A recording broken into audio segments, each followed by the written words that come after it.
समूचा भारतवर्ष हर्षित है और देश में इस समय हर्ष का माहौल है। चारों ओर जय श्री राम के नारे गुंजायमान हैं। मंदिर में अयोध्या में भगवान राम का दिव्य भव्य मंदिर बनने जा रहा है। 16 जनवरी से प्राण प्रतिष्ठा का कार्य शुरू हो चुका है और 22 जनवरी को 12:20 पर जैसे ही रामलला आम जन के लिए अपने विग्रह का दर्शन देंगे, मानो करोड़ों देशवासी हर्ष से प्रफुल्लित हो उठेंगे। मंदिर सज रहे हैं और मंदिरों पर हर्ष का माहौल दिखाई दे रहा है। चारों ओर मानो दीपक 22 जनवरी का दीपावली की तरह इंतजार कर रहे हैं।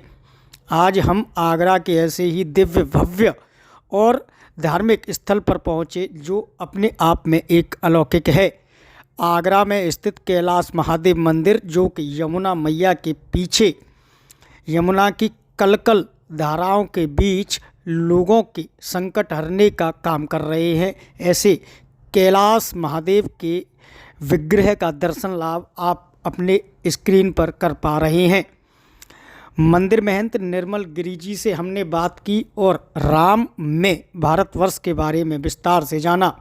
मंदिर के महंत निर्मल गिरि ने बताया कि समूचा भारतवर्ष राममय है और 140 करोड़ देशवासियों के लिए हर्ष का विषय है। लेकिन धर्म में हो रही राजनीति पर उन्होंने तीखा कटाक्ष करते हुए कहा कि जो लोग 70 सालों में कुछ ना कर पाए, वह लोग अब राजनीति के माध्यम से मंदिर पर अपनी रोटी सेक कर आमजन के अपना अपना चेहरा चमकाना चाहते हैं। भारत आज से 1947 में आज़ाद हुआ था, लेकिन असल में भारत सनातन से अब आज़ाद हो रहा है। देखिए क्या बोले महंत निर्मल गिरि जी शेखर पंडित के साथ। मंगल बेला है और वातावरण राम में है। चारों ओर श्री राम के जयकारे गूंज रहे हैं, मानो सनातन की आस्था का समंदर कलयुग में त्रेता वाला माहौल दिखाई दे रहा है। पावन संगम की धारा सरयू के तट पर बह रही है, तो आज उसी पावन धरा पर हमारी मौजूदगी है और इस समय हम एक ऐसे दिव्य और भव्य अलौकिक अनुष्ठान के बीच, ऐसे एक दिव्य आत्मा कहें या फिर संत की वह ज्वाला कहें, जो लगातार सनातन में एक ज्योति का पुंज लेकर के घूमती है। और कहा जाता है कि संत ऊर्जावान होते हैं और संस्कृति का कायाकल्प करते हैं। कैलाश मंदिर पर हमारी मौजूदगी है और कैलाश मंदिर के महंत श्री 1008 श्री निर्मल गिरि जी हमारे बीच में है। निर्मल गिरि जी से जानेंगे राम मंदिर पर एक और जहां चारों ओर श्री राम के जयघोष हैं, तो दूसरी ओर राजनीति प्रचंड रूप से राम मंदिर पर होने जा रही है। शंकराचार्य एक और अपना मत रख रहे हैं, तो वहीं दूसरी ओर कांग्रेस के नेताओं के साथ भाजपा नेताओं ने की गई मारपीट पर निर्मल गिरि जी के क्या विचार रहेंगे। गुरुजी, आपका चैनल पर हार्दिक अभिनंदन व स्वागत है। धन्यवाद। आगरा का कैलाश मंदिर काफी प्राचीन, भव्य व दिव्य माना जाता है। राम जी के इष्ट महादेव जी हैं और महादेव की भूमि पर हमारी मौजूदगी है। शुरुआत करेंगे महादेव जी के पावन चरणों से। पहले तो आपसे हम कैलाश मंदिर का इतिहास जानना चाहेंगे कि कैलाश मंदिर का इतिहास क्या है, मंदिर की मान्यता क्या है। देखिए, कैलाश मंदिर अपूर्व भारतवर्ष के अंदर एक ऐसा मंदिर है जहां भगवान शिव के 2 विग्रह एक साथ स्थापित किए गए, और इसका कहीं ना कहीं जो है उल्लेख भी मिलता है कि त्रेता युग में इसकी स्थापना महर्षि परशुराम और उनके पिता महर्षि जमदग्नि जी के द्वारा की गई। क्योंकि महर्षि परशुराम भगवान शिव के बहुत बड़े अनन्य भक्त थे और उन्होंने जो है इसकी स्थापना की है। और कैलाश के समीप रेणुका धाम है, तो वहाँ वहाँ स्थापित करना चाहते थे, और संध्या बंदन के समय के कारण उन्होंने यहीं विग्रहों को रखा और यहीं पूजा पाठ की और यहीं स्थापित हो गए। इसकी मान्यता अगर देखा जाए तो आगरा शहर के लिए तो बहुत ही वरिष्ठ मान्यता है इसकी, क्योंकि यहाँ आगरा में जो है कैलाश मेले की सरकारी छुट्टी भी होती है और सभी जनमानस कैलाश में बड़ी आस्था और विश्वास रखता है। और यहाँ वैसे तो बड़े बड़े राजा महाराजाओं का भी इस मंदिर से जुड़ाव रहा है, जैसे रियासत खेतड़ी है, रियासत वर्धमान है, वर्धमान स्टेट कलकत्ता में है। तो आगरा के सब वैश्य समाजों का भी इस मंदिर से समस्त समाजों का भी बहुत ज्यादा योगदान रहा है। वैश्य समाज द्वारा यहाँ काफी धर्मशालाओं का निर्माण हुआ और अब पुनः फिर एक कॉरिडोर बनना है यहाँ पे, जो हमारे यूपी के मुख्यमंत्री माननीय योगी आदित्यनाथ जी, उनकी पहल पे यहाँ बहुत बड़ा कॉरिडोर का निर्माण का जो कार्य प्रारंभ हो गया है। गुरु जी, आस्था का समंदर है। कैलाश मंदिर की विशेष चर्चा आपने की, लेकिन एक और अयोध्या में भगवान राम का विग्रह आने जा रहा है। भगवान राम प्राण प्रतिष्ठा की पूजा शुरू हो गई है। 16 तारीख को गर्भगृह में होंगे। कैसा माहौल है? आप एक मुख्य मंदिर के मुख्य महंत हैं, हर्ष का माहौल है, कैसा लग रहा है? कलयुग में त्रेता युग आ रहा है। ये हम लोगों के लिए तो बड़ी गौरव की बात है कि 5000 वर्ष बाद ये सपना साकार होता हम लोग देख रहे हैं। और शायद मेरे जीवन का ये ऐसा विलक्षण समय जो मुझे इसका सौभाग्य प्राप्त हो रहा है, और समस्त भारतवासियों के लिए भी ये गौरव की बात है कि जिस मंदिर के लिए इतना कुछ हुआ, आज वो मंदिर पुनः अपने गरिमामयी भवन में स्थापित होने जा रहे हैं, रामलला जी। तो ये भारतवर्ष के लिए और पूरे सनातनियों के लिए तो फक्र की बात है, सम्मान की बात है कि कुछ तो हुआ, क्योंकि इतने वर्षों तक रामलला टेंट में रहे। और जबकि सनातन में सबसे ज्यादा अगर कहीं चर्चा होती है, क्योंकि जन जन तक रामायण या हमारे यहाँ शुभ अशुभ जो भी कार्य होते थे, तो उसमें रामायण का पाठ वगैरह ये शुरू से परंपरागत चलता आया। और आज उसी आराध्य को इतने वर्षों तक टेंट में रहना पड़ा, तो हम लोगों के लिए तो गौरव का क्षण है कि आज वो पुनः अपने मंदिर में स्थापित होंगे। बिल्कुल गौरव का क्षण है। और आपने कहा कि शुभ और अशुभ दोनों जगह राम। जी। महात्मा गांधी को जब अंतिम गोली लगी और महात्मा गांधी के अंतिम शब्द थे, हे राम। हे राम। हमारे यहाँ पर किसी को शमशान में दफनाया जाता है तो वहां पर भी लिखा जाता है राम। राम नाम सत्य है, हम लोग अंत्येष्टि में भी यही बोलते हैं, राम नाम सत्य है। तो इस राम का नाम इतना प्रभावशाली है, और वो राम लला जो इतने वर्षों तक टेंट में रहे और इतने बलिदान हुए इस मंदिर के लिए, काफी लोग शहीद हुए इस मंदिर के लिए, लहू लोहान सरयू नदी हो गई, और आज वो समय आया कि प्रभु अपने खुद स्वयं भवन में जा रहे हैं। तो ये तो गौरव के लिए गौरव का क्षण है, और इसका तो सेलिब्रेट जितना भव्य तरीके से किया जाए उतना कम है। हिंदूवादियों के लिए, सनातन प्रेमियों के लिए गौरव का क्षण है, लेकिन इस गौरव के क्षण के बीच राजनीति तेज होती जा रही है। विपक्ष लगातार कह रहा है कि मोदी सरकार या बीजेपी राम मंदिर के सहारे 24 का चक्रव्यूह जीतना चाहती है। क्या वास्तव में बीजेपी इसका क्रेडिट ले रही है? नहीं, क्रेडिट नहीं ले रही, ऐसा ये गलत है। हम तो ये कह रहे 70 वर्ष तक आप रहे, या और अन्य अन्य दल भी उत्तर प्रदेश में रहे और केंद्र में भी अन्य सरकारें रही, तो वो क्रेडिट क्यों नहीं ले पाए? राम जिस पे अपनी कृपा करते हैं वही काम संभव है। अब बीजेपी को इसका आशीर्वाद मिला है तो बीजेपी के द्वारा हो रहा है, इसमें क्रेडिट की तो कोई बात ही नहीं है। और वैसे राम जन्मभूमि ट्रस्ट न्याय जो बना है, राम जन्मभूमि ट्रस्ट बना है, उसको बीएचपी कर रही है, उससे बीजेपी का कोई मतलब ही नहीं है, ना वहाँ सरकार का कोई पैसा लग रहा है। और अभी तक तो जैसे राम जन्मभूमि न्यास ट्रस्ट ने जो बना है उसका ट्रस्ट, जी। उसने 1100 करोड़ का लक्ष्य रखा था, पर इतना भक्तों से पैसा आया, 33,000 करोड़ रुपया आया, और उसकी तो अभी ब्याज से ही इतना मंदिर बना है, अभी मूलधन को तो टच भी नहीं किया गया है। तो इसमें राजनीति कहीं, बीजेपी का कोई पैसा नहीं है, सरकार से कोई अनुदान नहीं लिया। मतलब वो यहाँ राम मंदिर के लिए अगर पत्थर भी खरीद रहे हैं तो उसका जीएसटी दे रहे हैं, लोहा खरीद रहे हैं उसका जीएसटी, उसका टैक्स दे रहे हैं। उन्होंने पहले ही स्पष्ट राम जन्मभूमि ट्रस्ट ने कर दिया था कि हम कोई भी सरकार से अगर कोई क्रय विक्रय करेंगे तो उसका हम टैक्स देंगे, और टैक्स दे भी रहे हैं। इसमें बड़ी बड़ी संस्थाएं लगी हुई हैं। लेकिन विपक्ष कह रहा है कि 1989 में राम मंदिर मुद्दे को सबसे पहले राजीव गांधी ने उठाया, और अयोध्या राजीव गांधी सबसे पहले गए थे। हाँ, राजीव गांधी जी गए थे और राजीव गांधी ने उठाया, पर उसके बाद क्या हुआ? उसके बाद तो रामलला को ट्रस्ट में टेंट में रहना पड़ा, विवादित स्थिति में रहे। राम जन्मभूमि पे कोई निर्णय नहीं आया, ना इतनी पहल की गई कि भाई जल्दी इसकी सुप्रीम कोर्ट और हाई कोर्ट इसकी सुनवाई करे। हाई कोर्ट में ही लटका रहा, सुप्रीम कोर्ट तो बहुत दूर की बात थी। ये सरकार आई, इसने कहा कि डे नाइट इसकी सुनवाई हो और इस पर तत्काल फैसला हो, जो भी हो, पक्ष में या विपक्ष में, चाहे वो दूसरे समुदाय के पक्ष में जाता है या हमारे सनातनियों के पक्ष में आया, तो उस पहल को उन्होंने क्यों नहीं किया? तो इस कोई ना कोई कारण तो रहा ना, कि वो दिखावे के लिए उन्होंने राजनीति की, परंतु उसको वास्तविक स्वरूप देने में कहीं ना कहीं वो विफल रहे।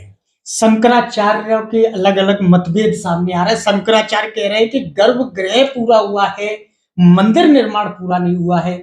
चूंकि आप एक आगरा के प्रतिष्ठित मंदिर के महंत हैं, तो मैं आपसे कुछ बिंदुओं पर चर्चा करना चाहूंगा। क्या गर्भगृह पूरा होना जरूरी है या एक प्राण प्रतिष्ठा के लिए मंदिर का पूरा होना जरूरी है? देखिए, शंकराचार्य जो हमारे भारत की परंपरा है, और उसमें शंकराचार्य जी का बहुत बड़ा महत्व है, क्योंकि भारत में 4 पीठ आज शंकराचार्य जी द्वारा स्थापित की गई। अखाड़े वगैरह अन्य अन्य सब बने। जिस अखाड़े का, जूना अखाड़े का मैं भी सदस्य हूँ और पदाधिकारी हूँ। जूना अखाड़े से मैं भी दीक्षित हूँ। जी जी। तो शंकराचार्य जी का अपना एक महत्व है और 4 पीठें बनाई गई, परंतु चारों पीठों के शंकराचार्य कहीं ना कहीं जो हमारी विपक्ष की पार्टी है उससे जुड़े रहे, क्योंकि सरकार उन्हीं की थी, तो उनका कहीं ना कहीं उनको वो रहा। पर अब जिस तरीके से शंकराचार्य जी कह रहे हैं कि भाई मैं जाऊंगा तो क्या प्रधानमंत्री जी के हाथ जोड़ के अभिवादन करके खड़ा होऊंगा, वहां पे मेरा स्थान क्या होगा, आप जाने से पहले टर्म्स ऑफ कंडीशन रख रहे हैं, ये गलत है। जबकि 2 शंकराचार्यों ने उसमें अपनी सहमति दे दी है। और मुहूर्त की बात है, तो मुहूर्त तो वो भी बनारस के बहुत बड़े विद्वान हैं। तो आप शंकराचार्य जी ने, किसी ने ये तो नहीं कहा कि ये मुहूर्त गलत हो, ये सही है। नहीं, मुहूर्त पर सवाल उठ रहे हैं, बोल रहे हैं। उन्होंने कहा नहीं, उन्होंने कहा नहीं। जी, जी। वो अपने मुंह से ये कह रहे हैं कि ये मुहूर्त गलत है। जी जी जी। पर मुहूर्त आप दो ना, कौन सा सही है? भाई आप जब गलत बता रहे हो तो उस मुहूर्त को दूसरे मुहूर्त बताइए कि सही मुहूर्त क्या है, उसमें गलती क्या है। तो आप वो तो दे नहीं रहे, आप केवल विषय ये रख रहे हैं कि गलत मुहूर्त में ये हो रहा है। दूसरा ये कि गर्भगृह बना है, अभी शिखर नहीं बना है। जब तक शिखर नहीं बनता, शंकराचार्य जी ये कह रहे हैं शिखर नहीं बनता तो गर्भगृह में स्थापना नहीं होनी जी चाहिए। जी।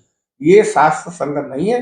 गर्भगृह का निर्माण हो गया तो भगवान की प्राण प्रतिष्ठा हो सकती है।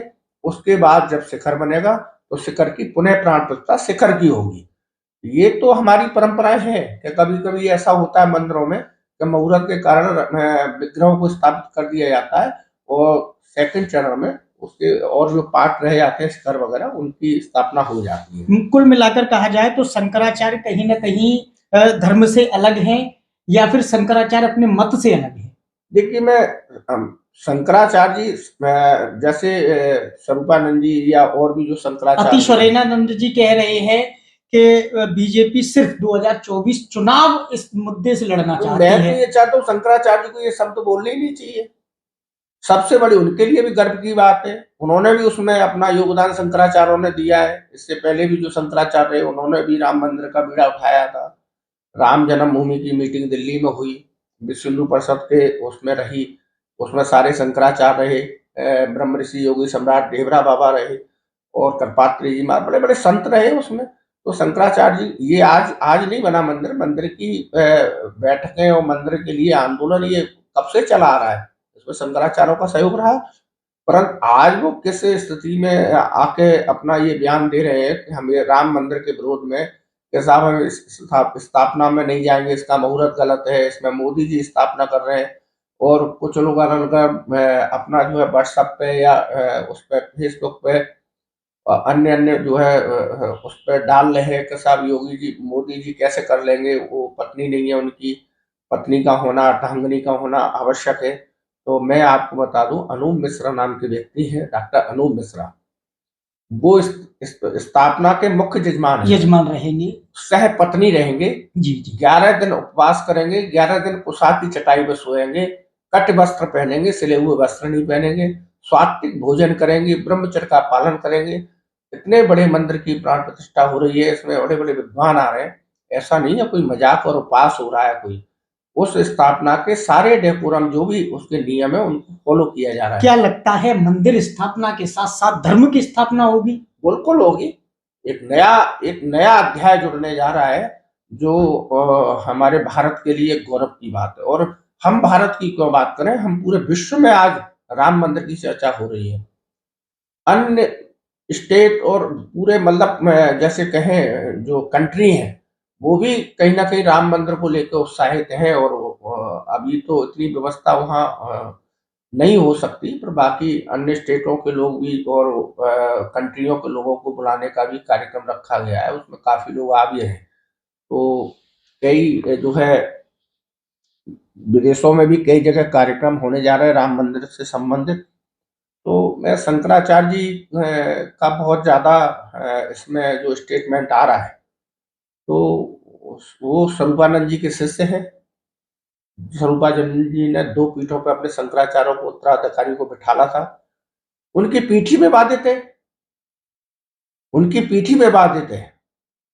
उस पीठ पर स्वरूपानंद जी थे, एक पीठ पर वासुदेवानंद जी अपना दावा ठोकते थे, मुकदमेबाजी तक चलती रही उस पीठ की। लंबे समय तक आज तक मुकदमा चल रहा है उस पीठ का। फिर उन्होंने दो शिष्य बिठा दिए, उन्होंने पहले ही घोषणा कर दी ये मेरे दो शिष्य दोनों पीठों पर बैठेंगे। एक हमारे आदि शंकराचार्य जी ने परंपरा ली थी, एक पीठ पर एक शंकराचार्य रहेगा, चार पीठें स्थापित की गई, चारों पीठों पर अलग अलग शंकराचार्य रहेंगे।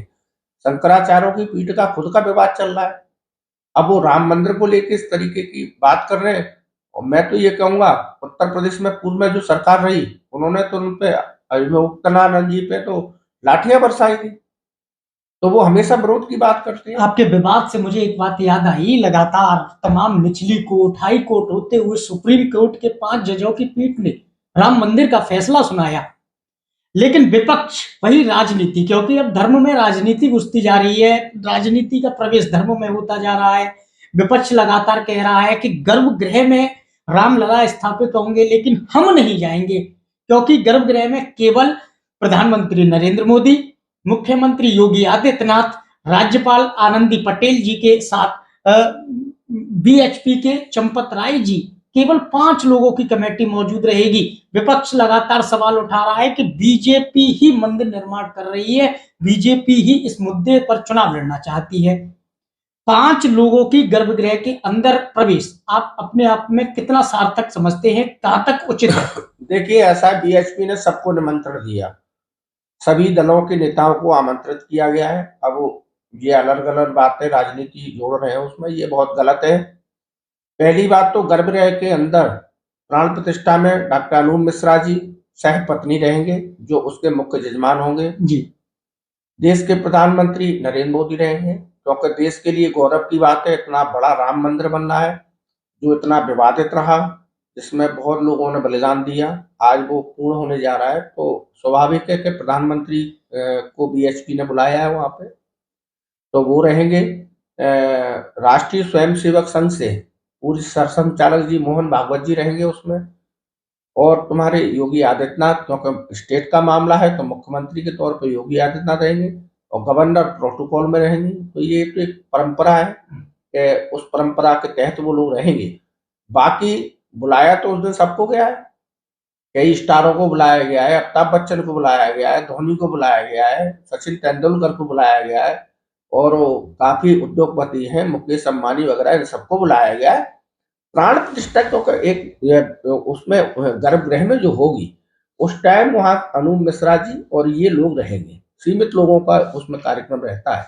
उसके जब स्थापना हो जाएगी उसके बाद तुरंत दर्शनों के लिए सभी लोग आएंगे उसमें। मेरे आखिरी 2 सवाल आपसे, एक तो शिवसेना उद्धव ठाकरे के संजय राउत जी कह रहे हैं कि जहां पर मंदिर स्थापित होना चाहिए था, मंदिर वहां स्थापित नहीं हो रहा है, मंदिर को दूसरी जगह स्थापित किया जा रहा है। इस बात में कितनी सच्चाई है? क्या विपक्ष गुमराह कर रहा है भारत की जनता को? नहीं, संजय रावत जी एक्चुअली वो मूर्ख टाइप के आदमी है, मुझे ये भाषा नहीं बोलनी चाहिए, पर मैं कहूंगा क्योंकि बाला साहब ने भी इस आंदोलन से बाला साहब भी जुड़े रहे, और आज ना उनके बच्चे उद्धव जी और ना ये संजय रावत जो भी है, ये लोग उस पर अपनी खुद की विरासत को नहीं संभाल पाए, तो आज वो राम मंदिर के बारे में कैसे सच बोलेंगे। राम मंदिर वहीं बनना है जहाँ राम जन्मभूमि थी, जहां बाबरी मस्जिद को ढाया गया, उसी स्थान पर राम मंदिर बनना है। विग्रह वहां से लाकर दूसरी जगह शिफ्ट किए गए थे, और वो पास में ही जो अभी तक रहे विग्रह, जहां से कल विग्रह वहां जाएंगे। वो तो भाई जब वहां मंदिर बन रहा था तो विग्रह को दूसरे स्थान पर रखा गया। मंदिर का स्थान वही है जहां मस्जिद को हटाकर मंदिर बनना है, वही स्थान है। कोई स्थान में चेंज नहीं किया गया है। मेरा हाँ, परिसर को बड़ा किया गया है। जी जी जी बहुत जी छोटा परिसर था, बहुत भव्य परिसर बना है। जी स्थान वही है जहाँ ध्वज धर्म ध्वजा लगा हुआ है। अगर आपने अपने टीवी माध्यम से देखा हो, एक धर्म ध्वजा लगा हुआ है। जी। उसी धर्म ध्वजा के नीचे वही स्थान था जहाँ गर्भगृह मेरा था। आखिरी सवाल है, लगातार जैसे सनातन की अमृत धारा बह रही है जन जन में, एक गाना बहुत प्रचलित हो रहा है, मेरी झोपड़ी के भाग भाग जाग जाएंगे, राम आएंगे। विपक्ष लगातार हमलावर हो रहा है, लेकिन विपक्ष खुद को मंदिर जाने से रोक नहीं पा रहा है। ममता बनर्जी कलकत्ता में पूजा करेंगी, अरविंद केजरीवाल दिल्ली में पूजा करेंगे, भारत में एनडीए बनाम इंडिया है, एनडीए अयोध्या में होगा, इंडिया अपने अपने क्षेत्र में होगा। विपक्ष सवाल भी उठा रहा है और मंदिर भी जा रहा है। क्या कहना रहेगा आपका? ये देखिए ऐसा है, ये राजनीति है। क्योंकि जिस दल में स्वामी प्रसाद जैसे मौर्य जैसे लोग हों, जो रामायण की प्रतियों को जला रहे हों, राम को मिथ्या बता रहे हो, राम कुछ नहीं है, इस तरीके के भाषण जब खुले मंच से देते हैं, तो वहाँ के जो पार्टी के राष्ट्रीय अध्यक्ष है वो कभी विरोध भी नहीं करते। तो क्या राम मंदिर उनके लिए मायने रखता है? कभी आज तक वो राम मंदिर कभी गए ही नहीं। उनके पिताजी के द्वारा तो वहाँ बहुत अत्याचार और वो हुआ, जहाँ जिसमें काफी गोलियां चलाई गई। तो उस टाइम उनके पिताजी चीफ मिनिस्टर थे। रही केजरीवाल की बात, केजरीवाल जैसा व्यक्ति वो कोई भी बात सच नहीं बोलता और हमेशा विपरीत प्रभाव में बहने की कोशिश करते हैं। सब लोग सोचते हैं कि राम मंदिर जो बना है या बनना है या जिसकी प्रतिष्ठा हो रही है, ये अपना बीजेपी का एजेंडा है। भाई बीजेपी ने तो इसको कैश नहीं करना है, कैश हो गया उसका उसका तो 24 फाइनल हो गया मैच। क्योंकि जब आप राम काज कीने बिना मोहि कहाँ विश्राम, तो बीजेपी ने तो ये मन बना लिया था कि भाई घर घर तक राम मंदिर की जन जागरण अभियान चलाएंगे, वो चला रहा है। आप क्यों नहीं उसमें सम्मिलित हुए? आप भी अभी जैसे हमारे पूर्व जो मुख्यमंत्री थे अखिलेश जी, उनकी पत्नी ने कहा कि भाई ये कह रहे हैं दीपक जलाइए तो घी भी भिजवा सरकार। इस तरीके का आप मन में विचार ला के अगर राम मंदिर के बारे में ऐसी सोच रख रहे हैं। ममता बनर्जी की तो मैं इसलिए नहीं कहूंगा कि ममता बनर्जी ने तो दुर्गा जो पूजा होती है, कलकत्ता का सबसे बड़ा जो उत्साह उत्सव रहता है, उसमें भी रोक लगा दी थी, विसर्जन पर रोक लगाई थी। क्योंकि उसी दिन 12 वफात का कार्यक्रम था, तो उन्होंने विसर्जन पर बिल्कुल रोक लगा दी थी। ये कोई भी हिंदू मानसिकता के नहीं हो सकते, इस तरीके की बात कह रहे हैं। इनका धर्म से कोई लेना देना नहीं है, ये सिर्फ विशुद्ध राजनीति की बात करते हैं। और हम सभी के लिए, सनातनियों के लिए, मैं कह ये नहीं कह रहा कि कौन किस जाति का है क्या है, हम सनातनी हैं, हमारे राम आराध्य हैं। और जो इस राम काम के काज में लगा, तो उसका जीवन वास्तव में वो अपने जीवन में सबसे बड़ा सौभाग्यशाली व्यक्ति होगा। आप देखिए कि उस युग में जब भगवान वन गमन के लिए गए, जब उनको 14 वर्ष का वनवास हुआ, तो जो भी उनके साथ रहा, केवट हुए या जो भी हुए, उन भगवान ने सबको गले लगाया। तो आज बीजेपी को भी भगवान आशीर्वाद दे चुके हैं, मैं तो ये मानूंगा। मैं पार्टी का तो ऐसा कुछ नहीं है कि कोई मेरा एजेंडा पार्टी से हो, जी जी पर राम काज में ये विरोध कर रहे हैं। मैं तो एक मंदिर का महंत हूँ, एक सेवक हूँ। मैं उस लिहाज से ये कहूंगा कि राम काज के लिए जो इस तरीके की भाषा का प्रयोग कर रहे हैं, उनको तुरंत विराम लगाना चाहिए और उस काम में अपनी सहभागिता दिखानी चाहिए। राम के लिए विरोध नहीं, राम के लिए विश्वास होना चाहिए, ये कहना है कैलाश मंदिर, जो कि आगरा का प्रमुख तीर्थ स्थल है। जिस प्रकार अयोध्या में राम के किनारे सरयू नदी बह रही है, वहीं आगरा के कैलाश मंदिर के पीछे यमुना मैया आगरा वासियों को आशीर्वाद देती हुई नजर आती हैं। राम कण कण में व्याप्त हैं और राम सनातन के लिए संस्कृति है और राम सनातन की परिभाषा है। जन्म से मृत्यु तक सनातन से राम की संस्कृति जुड़ी हुई है। राम आस्था का केंद्र है, राम पर राजनीति हो रही है, जिसे लेकर कैलाश मंदिर के महंत निर्मल गिरि जी ने विपक्षियों को सावधान होने का संदेश दिया है। उन्होंने कहा है कि विपक्ष केवल और केवल राजनीति के सहारे लोगों का ध्यान भटकाना चाहता है। विपक्ष को 70 साल मिले, लेकिन उन्होंने मंदिर पर चुप्पी साधे रही। जब कांग्रेस सत्ता में आई तो तत्कालीन प्रधानमंत्री ने तत्कालीन राष्ट्रपति को अयोध्या जाने से रोक दिया था। आज विपक्ष राजनीति कर रहा है, लेकिन कभी विपक्ष ने राम के टाट पर ध्यान नहीं दिया। लेकिन जब भाजपा सरकार सत्ता में आई तो भाजपा सरकार ने सिर्फ और सिर्फ राम काज कीने बिनु मोहि कहां विश्राम, हनुमान जी की चौपाई को सार्थक किया और राम काज करके दिखाया। आज राम टाट से ठाट में आ रहे हैं तो विपक्ष को यह बात पच नहीं रही है। आदि आदि बातों को कहकर सनातन प्रेमियों को राम मंदिर की बधाइयां देते हुए महंत निर्मल गिरि जी आए और उन्होंने साथ ही साथ कहा कि बीजेपी 24 का चक्रव्यूह राम मंदिर के सहारे रच नहीं रही है, अभिमन्यु की तरह चक्रव्यूह को तोड़ने की कला में माहिर हो चुकी है। अपने साथी के साथ शेखर पंडित, आगरा।